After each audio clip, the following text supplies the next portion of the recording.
Hello students, welcome back to my channel. So in this video I'm gonna tell you about band 7 strategy in IELTS speaking.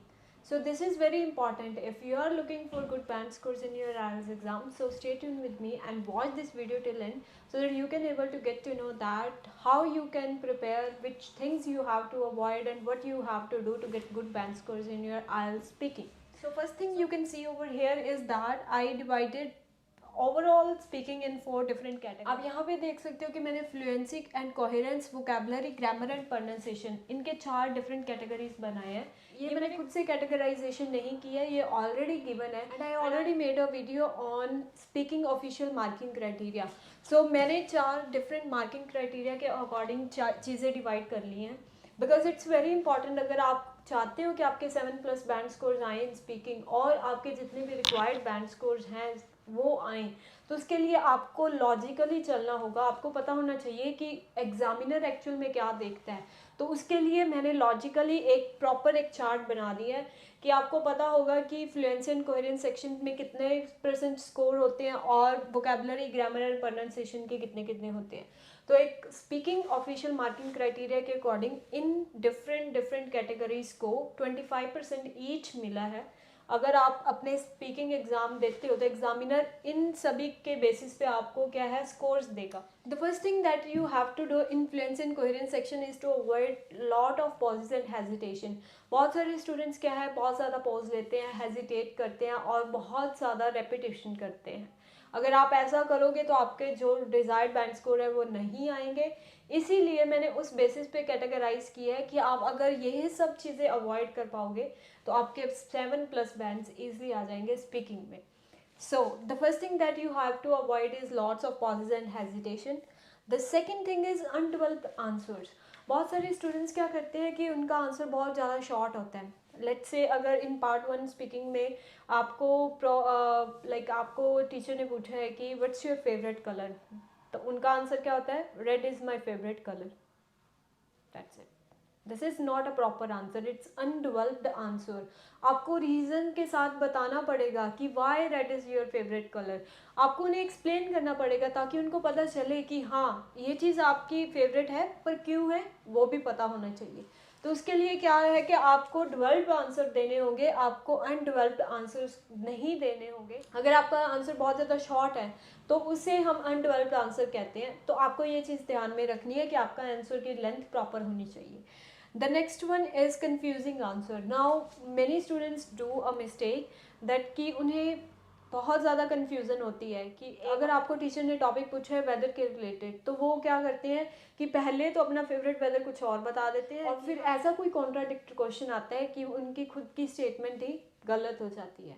तो आपको ये चीज़ ध्यान में रखनी है कि कंफ्यूजिंग आंसर नहीं देने. टीचर को ये क्लियर कट होना चाहिए कि आपकी एक्चुअल में क्या माइंडसेट है, आपका एक्चुअल में क्या स्टेटमेंट है. आपकी स्टेटमेंट जो है वो एक दूसरे के साथ कॉन्ट्राडिक्ट नहीं करनी चाहिए. The next category is vocabulary section. Vocabulary section में मैंने एक पहले भी वीडियो बनाई है जिसमें मैंने बताया कि आपको कौन कौन सी चीज़ें अवॉइड करनी है वोकैबुलरी सेक्शन में ताकि आप गुड स्कोर्स अटेन कर पाओ उस सेक्शन में. तो यहाँ पे भी मैं अगेन से बता देती हूँ कि स्पीकिंग में एक्चुअल में वोकैबुलरी में क्या करना है कि आपको फॉर्मल लैंग्वेज यूज़ नहीं करनी क्योंकि ये एक फॉर्मल इंटरव्यू नहीं है. It's normal, it's informal interview में टीचर क्या है आपकी जो एक्चुअल में एबिलिटी है टू स्पीक इन इंग्लिश वो चेक करते हैं. तो आप अगर बहुत ज़्यादा फॉर्मल लैंग्वेज यूज़ करते हैं, आई कैन से दैट कि बहुत सारे स्टूडेंट्स जो लिंकर वर्ड्स हम यूज़ करते हैं राइटिंग टास्क में वही यूज़ करते हैं इन देयर स्पीकिंग, तो वो बिल्कुल गलत है. आप वो लिंकर वर्ड्स यूज़ नहीं करोगे जो बहुत ज़्यादा फॉर्मल है क्योंकि राइटिंग एक फॉर्मल थिंग है जहाँ पे हम एक फॉर्मल वे में राइट करते हैं. That is a separate thing. But in speaking हमें फॉर्मल वे में नहीं चलना. तो आपको फॉर्मल लैंग्वेज को अवॉइड करना होगा. मैं फॉर्मल और इनफॉर्मल लैंग्वेज पे भी एक सेपरेट वीडियो बना दूंगी ताकि आपको और ज़्यादा क्लियर हो जाए. The next thing is wrong use of vocabulary.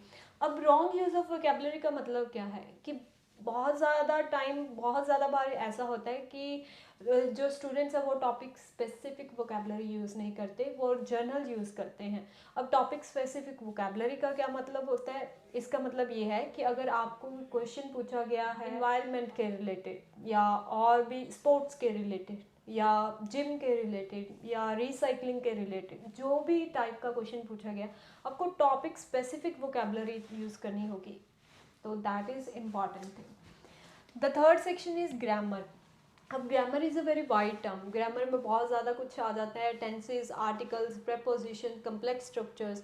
तो इसमें क्या है कि अगर आप ग्रामर में अच्छा स्कोर्स अटेन करना चाहते हो तो आपको वो मिस्टेक्स अवॉइड करनी होगी। The last one is pronunciation. अब प्रोनाउंसिएशन में क्या है कि एक तो नॉर्मल प्रोनाउंसिएशन ऑफ वर्ड्स होगी कि आप कैसे प्रोनाउंस करते हो, आपकी प्रोनाउंसिएशन एक्यूरेट है या नहीं है। The second thing is avoid speaking too fast और टू स्लो। बहुत सारे स्टूडेंट्स को ये प्रॉब्लम होती है कि वो उनको लगता है कि अगर if they speak too fast they will look like a native speaker. अगर वो बहुत ज़्यादा तेज बोलेंगे तो उन्हें लगेगा, एग्जामिनर को लगेगा कि वो एक नेटिव स्पीकर की तरह बहुत फ्लुएंटली बोल रहे हैं, बट इट्स नॉट करेक्ट। आपको बहुत ज़्यादा फास्ट या बहुत ज़्यादा स्लो नहीं बोलना है। You have to maintain a normal pace, you have to maintain a normal rhythm, ताकि आप 15-20 मिनट तक, जितने भी टाइम की आपकी इंटरव्यू होगी, स्पीकिंग इंटरव्यू होगी, तब तक आप नॉर्मल पेस में बोल सकें। अगर स्टार्टिंग में आपने बहुत ज़्यादा जोश दिखा दिया, बहुत ज़्यादा फास्ट बोल रहे हैं, एक तो ये होगा कि आपकी मिस्टेक्स होने के चांसेस बहुत ज़्यादा होंगे, और बाद में आपकी जो वो बहुत ज़्यादा फास्ट वाली फ्लुएंसी है वो कम हो जाएगी, और एग्जामिनर पे वो क्या है, एक नेगेटिव इम्पैक्ट पड़ेगा। The next thing is lack of connectivity. अब कनेक्टिविटी का क्या मतलब है स्पीकिंग में? कनेक्टिविटी मीन्स कि आपकी जो सेंटेंसेस हैं वो एक दूसरे के साथ कनेक्टेड होने चाहिए। जैसे हम पार्ट 2 में तो बोलते हैं कि हमें एक स्टोरी बनानी है, एक क्यू कार्ड पे बोलना है, तो वहाँ पे हम ध्यान रखते हैं कि how we have to connect sentences with each other. But overall speaking में भी क्या है कि आपको एक कनेक्टिविटी बना के रखनी है कि जो आप बोल रहे हैं वो एक दूसरे के साथ लिंक होनी चाहिए चीज़ें, ताकि उससे क्या होगा, उससे एग्जामिनर को अंडरस्टैंड करने में क्या है, बहुत हेल्प करेगा।